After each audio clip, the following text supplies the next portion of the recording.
There are moments you don't know will change everything until it's already too late to take them back.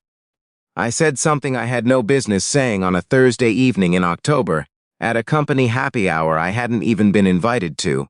It was the kind of thing you say when you think you're speaking quietly, when the music is a little too loud, and the drinks are a little too easy, and you've stopped tracking the space between yourself and the rest of the room. I was not speaking quietly, and the 4 seconds of silence that followed, what I said set off a chain of events that cost me my closest friendship for nearly half a year, turned my understanding of love completely sideways, and eventually brought me to the person I was going to spend my life with. I'm still not sure whether I should thank myself for what I said or be embarrassed by it. After 8 years, I've settled on both. Before I tell you the rest, I want to ask something small of you. If you believe in love that arrives uninvited, in second chances that don't look anything like you imagined, take a moment to like this video, leave a comment and subscribe to Empathy Stories.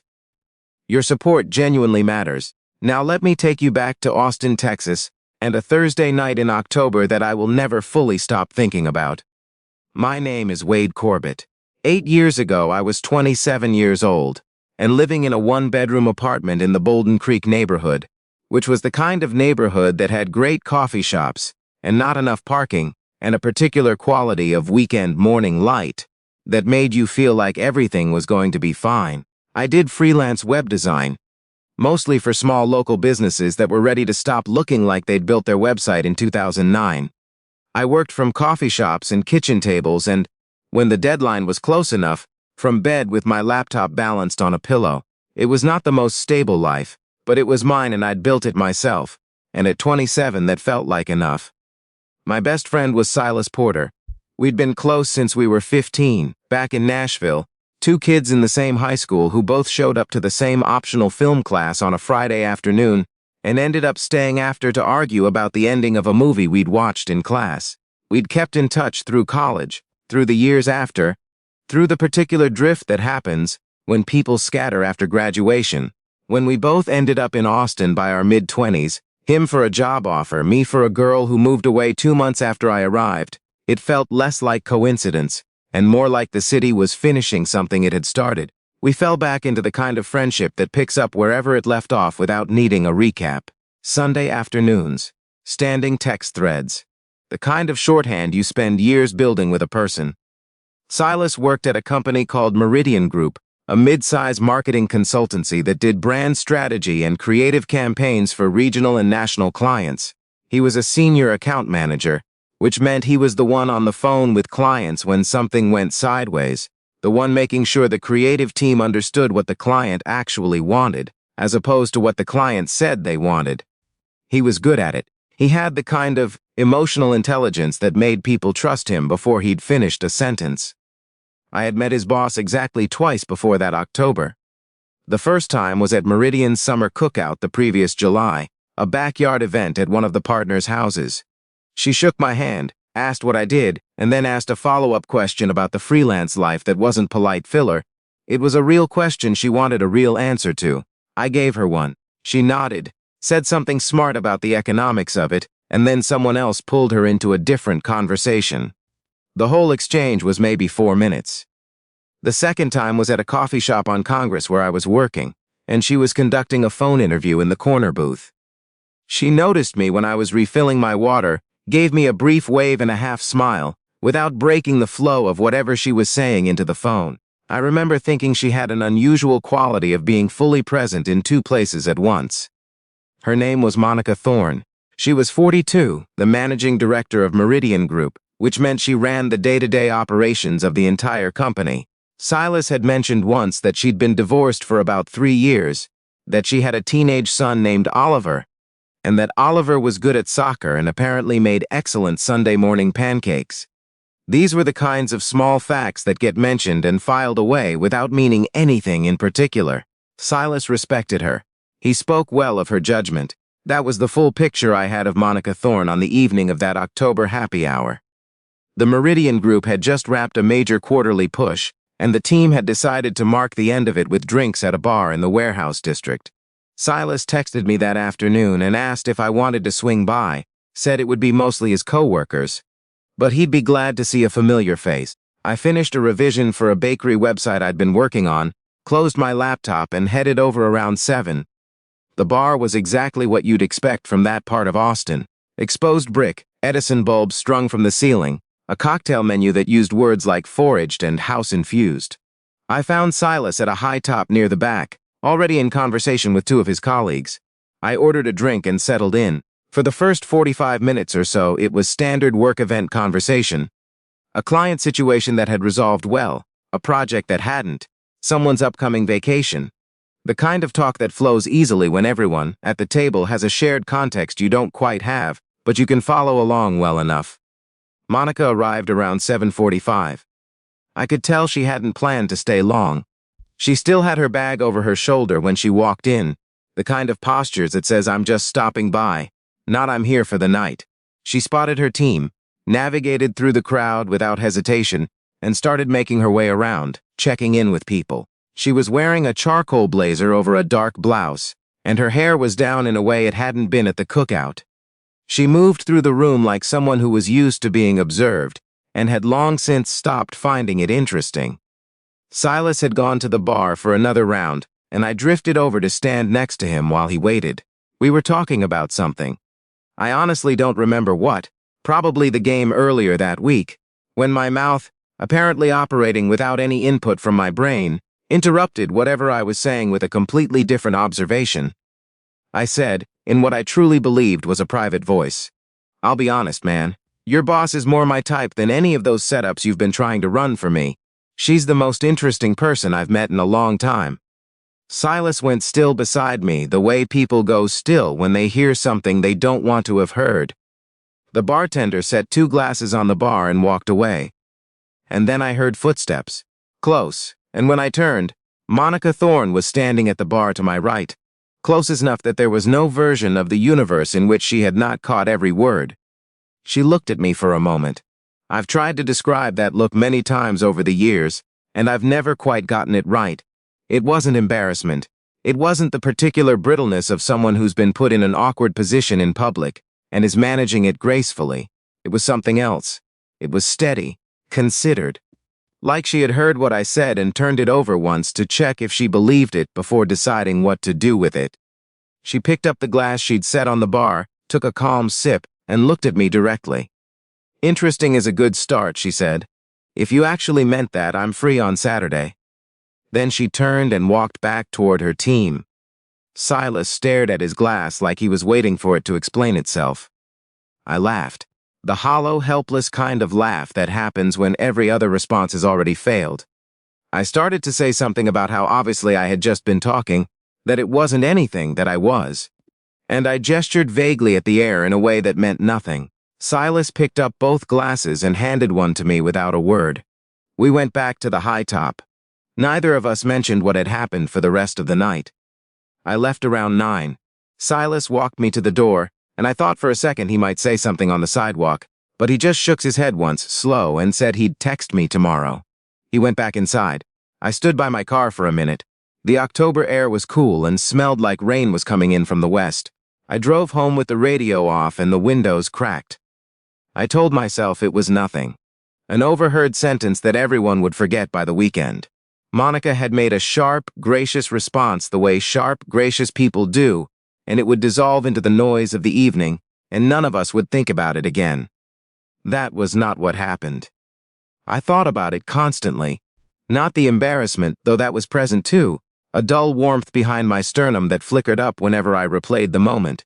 What I kept returning to was her response. She hadn't deflected. She hadn't pretended she hadn't heard. She hadn't made it awkward for everyone by making a face or walking away without acknowledging it. She had received the thing I'd said and held it up to the light for a second and then given me a real answer. I had never experienced anything quite like that before. Most people, when handed an unexpected truth, treat it like something fragile, too carefully, so carefully that the original thing gets crushed in the handling. Monica had done the opposite. The week after was strange in ways I couldn't name. I saw Silas twice, and both times something was slightly off in the tempo between us. Nothing dramatic, just a half-beat of delay that hadn't been there before. We didn't talk about the bar. We talked about other things. We watched the game on Sunday at his place and ordered pizza, and it was fine. It was even good, but there was a presence in the room that we were both politely ignoring. About 3 weeks after the happy hour, I ran into Monica at a regional marketing conference downtown where Meridian had a booth. I hadn't known she'd be there. She spotted me first, raised one eyebrow in that dry way she had, and said, "I see you've started attending industry events. Progress." I told her she hadn't let that bar moment go. She said she wasn't trying to let it go. She said she'd been wondering whether I was someone who says something true by accident and then immediately runs from it. We ended up talking for nearly an hour near the coffee station at the back of the hall, the two of us standing by the wall while booth traffic moved around us. She talked about the particular strangeness of building a career so completely that you look up one day and realize, sirs, the career is most of what you've built. She mentioned Oliver, how fast he was growing, how she sometimes caught herself parenting on autopilot and then felt ashamed of it. I told her about what independence actually meant to me, not the romantic version, the freelance lifestyle version that sounds freeing from the outside, but the real one. The months when nothing comes in and you sit with the particular silence of having made choices nobody else made for you. She listened the way people listen when they're not constructing their response while you talk. She just listened. By the time the coffee ran out and the booth staff started collapsing tables around us, I had said things out loud that I hadn't said to anyone. I drove home and sat in my apartment and looked at the ceiling for a long time. I had to be honest with myself. I wasn't looking for this. I hadn't walked into that happy hour thinking about Monica Thorne. But something was happening in those conversations that I couldn't keep filing under nothing without lying to myself. She paid attention in a way that made you feel like the rest of the room had gotten quieter. She asked real questions. She gave real answers. She had looked at me, actually looked, and neither of us had looked away. The coffee shop encounters became semi-regular after that. One of us would text the other about something adjacent, a work question, a follow-up from something we'd discussed, and it would turn into 2 hours. She never pushed. I never pushed. But the conversations kept deepening in a way that only happens when two people are both choosing, consciously, to go a little further each time. About 2 months after October, she said something that I've thought about almost every day since. We were outside a coffee shop on Cesar Chavez, standing by the parking lot in the late afternoon. She said, "I spent a long time letting other people's ideas of appropriate timing tell me when I was allowed to want things. I stopped doing that a few years ago. The only question I still ask is whether something is real." Then she said she'd see me soon, and she walked to her car. I did not sleep well that night. I knew what I had to do, and I knew it would be the hardest conversation I'd had in years. I texted Silas the next morning and asked if we could get lunch. We met at a taco place on East 6th we'd been going to for 3 years. I waited until the food arrived, set my fork down, and told him that something had been developing between me and his boss. That I hadn't acted on it without telling him first, because his friendship mattered more to me than anything I could name, but that I was not able to keep pretending it wasn't happening. I told him I was being honest because that was the only thing that felt right, and because he deserved it. He put his drink down carefully. "You're serious?" he said. "Yeah." He didn't raise his voice. Silas doesn't raise his voice. He gets very quiet instead, which lands harder. He told me he needed me to understand what I was asking him to sit with. His boss. The person he worked beside every day, pitched clients with, maintained a professional relationship with through every shift in the company's direction. He was thinking through what it would mean for that relationship, for his position, for the way he moved through his work life. If this turned into something real between his best friend and the woman who ran the company. And beyond the professional piece, there was something else, harder to articulate, that I think was about the particular protectiveness people feel when someone they respect is about to be made vulnerable. He said I didn't know Monica the way he did, didn't know what it had cost her to rebuild after her divorce, how carefully she'd put her life back together, how little she let people in. I said I was starting to understand that. He paid for both of us and left. For 5 months, Silas and I were something less than friends. Not enemies, we stayed in distant contact. A text here, a brief reply there. But the ease was gone. The Sunday afternoon stopped. The standing thread went almost quiet. The particular quality of knowing someone so well that you can be silent with them without it meaning anything. I felt the absence of that every day, in the specific way you feel the absence of something you took completely for granted. Monica and I slowed down during that time too. She didn't want to pull Silas further from me. We weren't exactly pausing, but we weren't moving forward either. We had coffee once in late spring, and mostly talked around the edges of things. If you've ever sat with the fear that moving towards something new meant losing something old, if you know what it feels like to hold two things in your hands and not know which one to protect, write about it in the comments below. I think more people know that feeling than ever say so. What I wasn't there to see was what Silas was watching during those months. He told me all of this later. He said he'd started paying attention to Monica at work in a different way, though he hadn't fully understood why at the time. He noticed the evenings she stayed after everyone else had gone, not because there was a deadline, but because the office was quieter than wherever else she might have been. He noticed the particular way she deflected personal questions at company events, smooth, practiced, almost imperceptible unless you were looking for it. He noticed when Oliver came by the office one afternoon to drop off something she'd forgotten at home, and the way Monica's face changed when she saw him in the doorway. Something softened for just a second, the real version of her briefly surfacing, before the managing director layer settled back into place. He said he'd been asking himself what he actually wanted for Monica's life, and then he caught himself and realized that question wasn't his to answer, and the question of whether it was his place to stand between two people who were, by every account he could honestly put together, genuinely good for each other. That question didn't have the same obvious answer it had had back in December.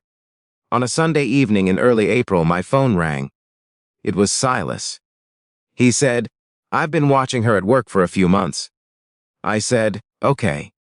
He said, "She's lonely, Wade. She's really good at hiding it, and I think that almost makes it worse." I didn't say anything.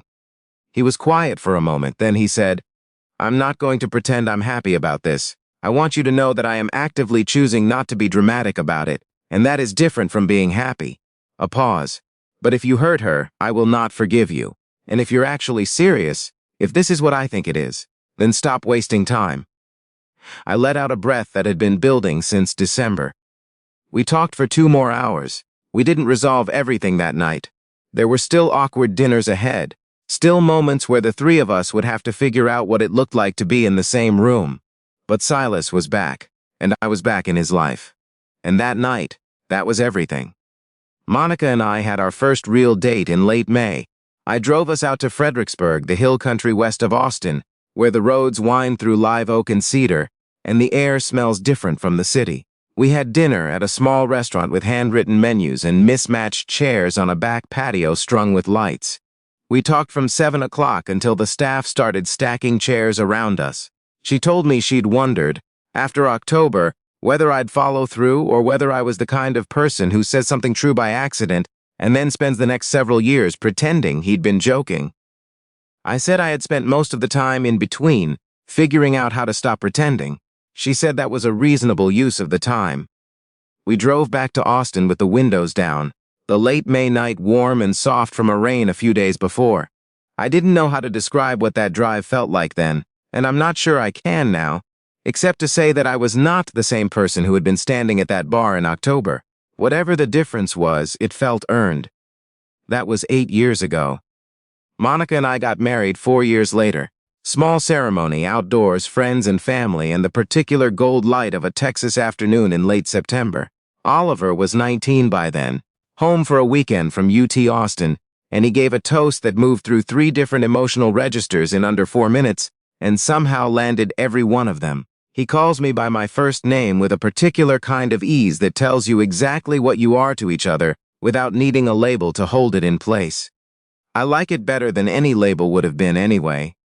Silas was my best man. His speech opened with, "8 years ago, my idiot best friend said something embarrassing at an open bar, and I want to be clear that I have not entirely forgiven him." The room laughed. Monica laughed. I stood next to the person I'd found by complete accident and thought about all the small specific things that had to happen in exactly the order they happened for this moment to exist.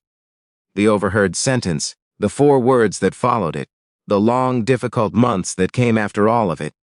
The three of us still get together regularly. Dinners, holidays, the occasional Sunday afternoon that has started to feel like a continuation of the one Silas and I used to have, just with more people at the table and better food than the pizza we used to order.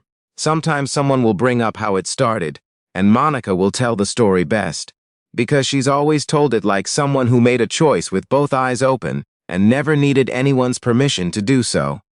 She heard something true, and she asked whether I meant it. It turned out I did.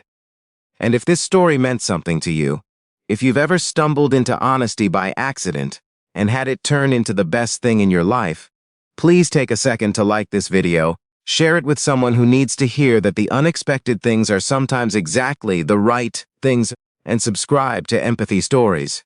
We're here every week with stories about the moments that change us, because sometimes the most important sentence you ever speak is the one you never meant to say out loud.